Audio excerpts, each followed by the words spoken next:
ગિરનારમાં વસતા તમામ સંતો મહંતો, નાના સ્થાનવાળા, મોટા સ્થાનવાળા દરેકને મારા બે હાથ જોડીને ઓમ નમો નારાયણ, ઓમ નમો નારાયણ, ઓમ નમો નારાયણ. બજરંગદાસ બાપાએ ખોડિયાર આશ્રમથી ઘણા વિડીયો મોકલ્યા છે અને મેં પણ જોયા છે. એમનું કહેવું સત્ય, હકીકત, સાચી વાત છે, 100% સાચી વાત છે.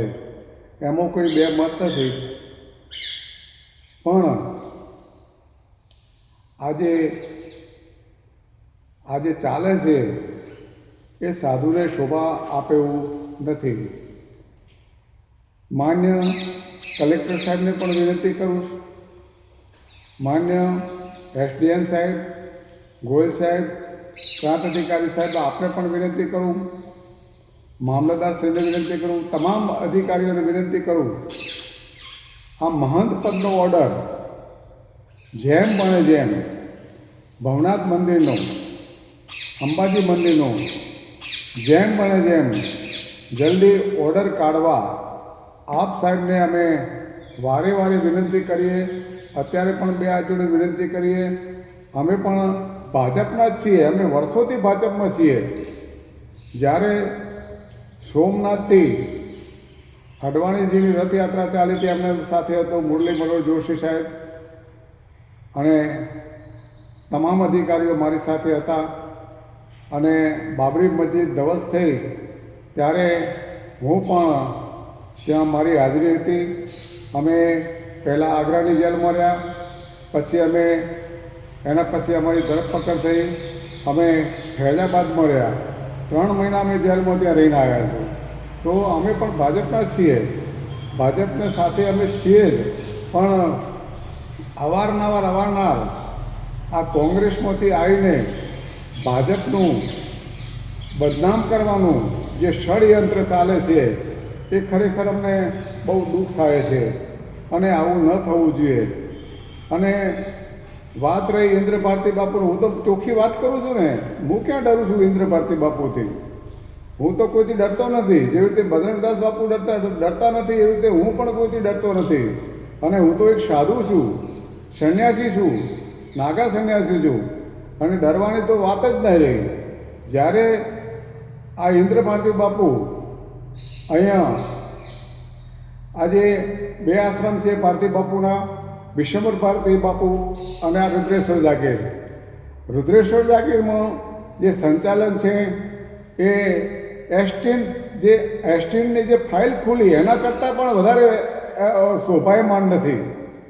દીકરીઓ જોડે આવું વર્તન થતું હોય અને ગેટ બંધ રાખતા હોય, વીઆઈપીનો અવરજવર થતી હોય, છોકરીઓ લાવતા હોય અને ચરસ, ગાંજો, અફીણ, હેરોઈન, કોકીન, આ તમામ ધંધા આ મહાત્માઓ કરતા હોય છે. એમનું આશ્રમ તો તમે જુઓ, કરોડો રૂપિયાનો આશ્રમ છે. અને એને રાજા ના રહેતા હોય તો રજવાડી ઠાઠ ભોગવે છે, કારણ કે બેડમાંનો ધંધો કરે છે, છોકરીઓનો ધંધો કરે છે. અને ભવનાથ માટે તો એને ખૂબ ખોટું કર્યું છે.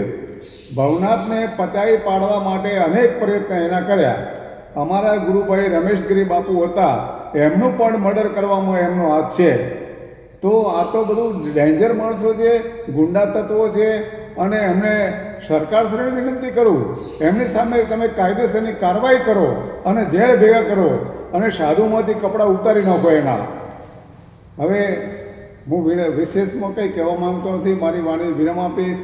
અને હું મહંત શ્રી ભવનાથના એક સભ્યશ્રી, ભવનાથના એક સદસ્યશ્રી, હું તો ગિરનાર ઉપર બિરાજમાન 33 કોટી દેવી દેવતાના અને મારા ગિરનારની અંદર બિરાજમાન સર્વે નાના સંતો, મોટા સંતો તમામને હું ચરણોની રજ છું.